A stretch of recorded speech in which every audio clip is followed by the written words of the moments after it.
আমাদের দাবি হচ্ছে একটি জনগণতান্ত্রিক সংবিধান, যেই সংবিধান বলে বাংলাদেশের নাগরিকরা সবাই নাগরিক অধিকার পাবে, জানমালের অধিকার পাবে।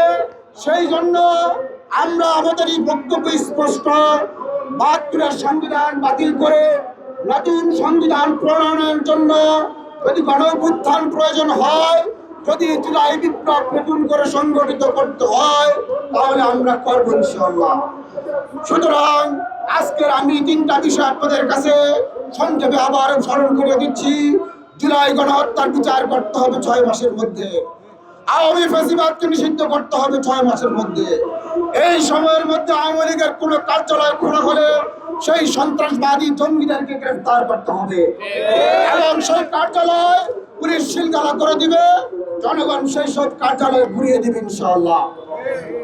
এবং ৭২-এর ধর্মনিরপেক্ষ সংবিধান বাতিল করে শহীদ রাষ্ট্রপতি জিয়াউর রহমান মহান আল্লাহর উপর আস্থা ও বিশ্বাস সংবলিত যে সংবিধান রেখে গেছেন, সে সংবিধান অবিলম্বে পুনর্বহাল করতে হবে।